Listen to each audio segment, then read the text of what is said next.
संवेदनशील रहो, अपनी आंखों में आंसू लाओ, पलकों को भिगाओ, लेकिन बाहर किसी व्यक्ति के संदर्भ में मत रोने लगना।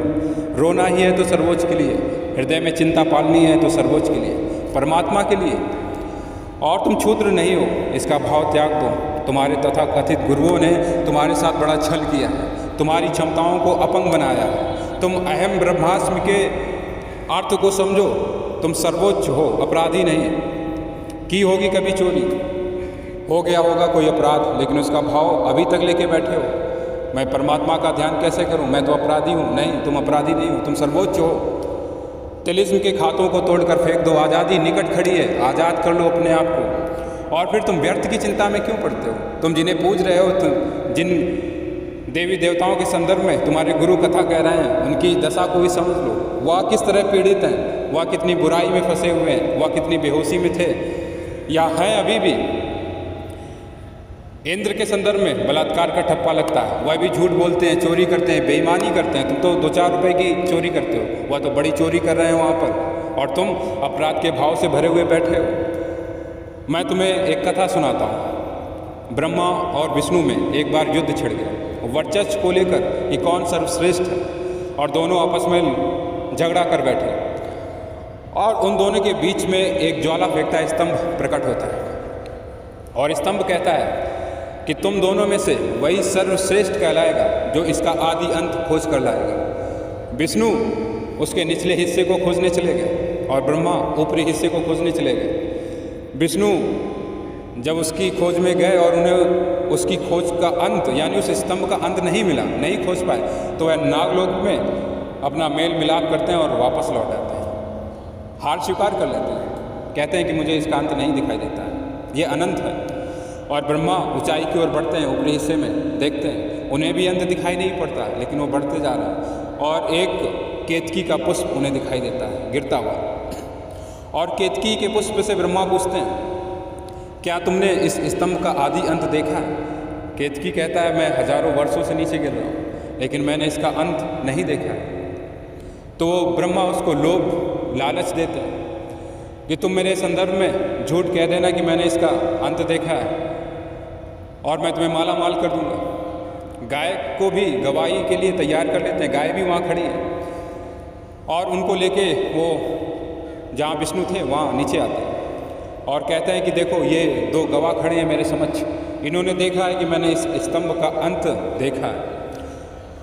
इसके बाद उस स्तंभ से एक काला पुरुष पैदा होता है और वह ब्रह्मा की गर्दन को काट कर फेंक देता है, झूठ बोलने के कारण, षड्यंत्र रचने के कारण। तो तुम्हारे जो सर्वोच्च क्रिएटर हैं, जिन्होंने इस ब्रह्मांड की, इस दुनिया की जो भी कह लो रचना की है, वह भी झूठा है, वह भी झूठ बोलता है।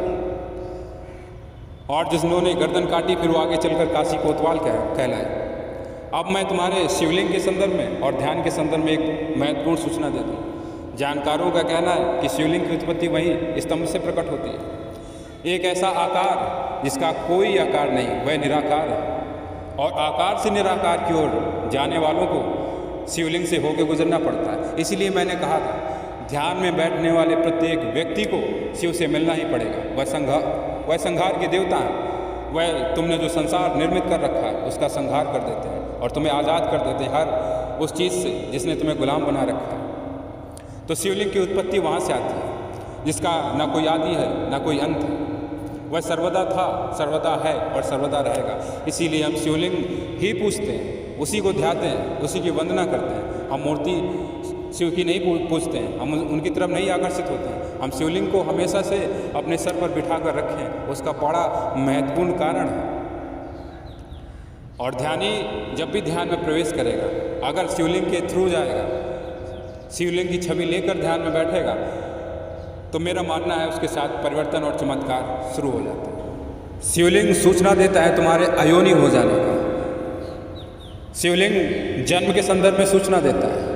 व्यक्ति जब स्वयं को जन्म देता है तब वह अयोनी हो जाता है, अयोनिजा हम सीता को कहते हैं। जब भी तुम योनि से छुटकारा चाहोगे तो अयोनी होने के लिए तुम्हें अपने आप को जन्म देना पड़ेगा, और अपने आप को जन्म देने के लिए तुम्हें ध्यान में उतरना पड़ेगा, क्योंकि ध्यान में ही तुम गर्भ धारण कर सकते हो अपने संदर्भ में।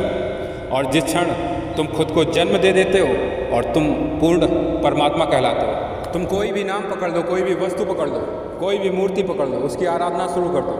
और जब आराधना शुरू करोगे और तुम्हें वो उपलब्ध हो जाएगी, उस क्षण भी पूर्णता प्राप्त नहीं होगी। उस मूर्ति को, उस वस्तु को, उस नाम को तोड़ना पड़ेगा, उस छवि को मिटाना पड़ेगा। रामकृष्ण परमहंस काली के उपासक हैं, आराधना उनकी करते हैं और सब कुछ प्राप्त करते हैं। अंत में उनके गुरु उनसे कहते हैं कि अभी भी तुम पूर्णता को उपलब्ध नहीं हुए। काली की जो छवि तुमने बना रखी है, जो प्रतिमा खड़ी कर रखी है, उसकी हत्या कर दो। और जिस क्षण रामकृष्ण उसकी हत्या करते हैं, उसके बाद ही वह पूर्णता को प्राप्त करते हैं, उसके बाद ही परम आह्लाद में डूब जाते हैं। यह सुंदर रास्ता है स्वयं की ओर लौट आने का, स्वयं को जान लेने का। हाँ, एक बात और, ब्रह्मा की गर्दन ही नहीं काटी गई, वरन उन्हें श्राप भी दिया गया था। मृत्यु लोक में तुम्हारी पूजा नहीं की जाएगी। और केतकी पुष्प को पूजा अर्चना में प्रतिबंधित कर दिया गया। और गाय को श्राप दिया गया कि एक युग आएगा जो कलयुग कहलाएगा, और उस युग में तुम्हारा पृष्ठभाग पवित्र होगा लेकिन अग्रभाग दूषित कहलाएगा।